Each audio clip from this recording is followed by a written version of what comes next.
Legal free के इस YouTube channel पे आपका स्वागत है। और हर बार की तरह मैं आपको बता दूं, मैं लीगल अवेयरनेस पे तो वीडियोस बनाता हूं, साथ ही साथ मैं लीगल अपॉर्चुनिटी जैसे कि कोई लीगल वैकेंसी निकली हो भारत सरकार के किसी डिपार्टमेंट में, या फिर लीगल इंटर्नशिप प्रोग्राम कोई भारत सरकार करवा रहा हो, तो उसे भी मैं अपने चैनल पे शेयर करता हूं। और इसी के चलते मैं आपको ले आया हूं डायरेक्टरेट ऑफ इन्फोर्समेंट की ऑफिशियल वेबसाइट पे, जिसे हम शॉर्ट फॉर्म में ईडी कहते हैं, जो कि इन्वेस्टिगेशन एजेंसी है। अब इनकी ऑफिशियल वेबसाइट पे अगर आप जाएंगे, यहाँ पर अदर पे क्लिक करेंगे तो आप पाएंगे ये वैकेंसीज का टैब, जहां पर आप क्लिक करके आप देख सकते हैं जिसके बारे में आज मैं बात करने वाला हूं। ये है लीगल कंसल्टेंट की जो वैकेंसी निकली है। आप जो ये ऑफिशियल नोटिफिकेशन देख रहे हैं अपनी स्क्रीन पे, ये मैंने ऑफिशियल वेबसाइट ईडी की वहां से डाउनलोड किया है।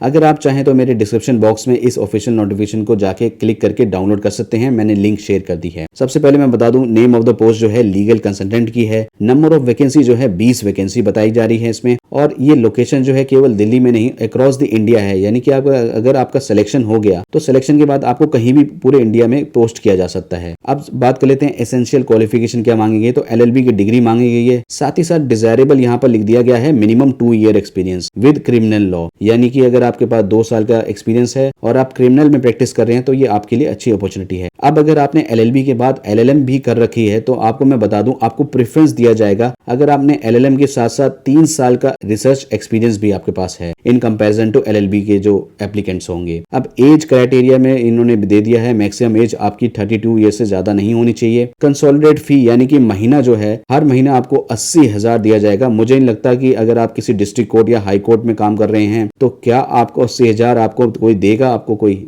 अगर आपको 2 साल का एक्सपीरियंस है। इसी नोटिफिकेशन के 4 नंबर पे दिया है नेचर ऑफ ड्यूटीज, यानी बेसिकली आपको काम करना है ईडी ऑफिशियल के साथ और आपको कोर्ट में अपीयर भी होना पड़ सकता है ईडी के बिहाफ पे। प्लेस ऑफ पोस्टिंग जो मैंने पहले ही बता दिया, अक्रॉस द इंडिया है। और टर्म्स एंड कंडीशन पे पॉइंट नंबर 1 पे इन्होंने बताया है कि आपका एंगेजमेंट जो शुरुआती रहेगा वो 3 साल के लिए रहेगा, बट ये एक्सटेंड हो सकता है up to 5 year based on your performance. अब बात कर लेते हैं सिलेक्शन प्रोसेस की। तो सिलेक्शन प्रोसेस में जितने भी इनके पास एप्लीकेशन रिसीव होगी उसमें ये शॉर्टलिस्ट करेंगे कुछ कैंडिडेट्स को, जिनको वो रजिस्टर्ड ईमेल आईडी पे इन्फॉर्म करेंगे और उसके बाद फर्दर सिलेक्शन प्रोसेस के लिए बुलाया जाएगा। चलिए अब ये देख लेते हैं कि आखिर आपको अप्लाई कैसे करना है। तो मैं आपको बता दूं, यहाँ पर उन्होंने एड्रेस दे रखा है जहां पर आपको अपना स्पीड पोस्ट भेजना है एक क्लोज्ड एनवलप में। अब उस क्लोज्ड एनवलप में आप क्या क्या डालेंगे, एक तो प्रोफॉर्मा जो है पूरा फॉर्म फिलअप करेंगे। यहाँ पर अपना ईमेल आईडी जरूर मेंशन करिएगा, क्योंकि मैंने आपको पहले ही बता दिया अगर आपको शॉर्टलिस्ट किया जाता है तो सारी कॉरेस्पॉन्डेंस जो है आपके ईमेल आईडी पे ही होने वाली है, ठीक है। उसके बाद सारी डिटेल बताएंगे। यहाँ पर जरूर बताइएगा कि आपको क्रिमिनल में कितना एक्सपीरियंस है, कितनी ईयर का, और यहाँ पर आपका फुल नेम और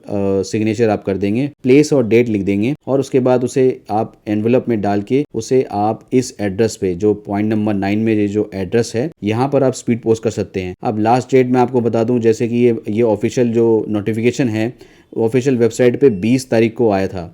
और ये देखिए यहाँ पर लिखा गया है with in 21 days from publication of this advertisement in the employment news. तो ये ध्यान रखिएगा कि आपको 21 दिन के अंदर अंदर भेजना है 20 जुलाई से। तो इस वीडियो में इतना ही, धन्यवाद।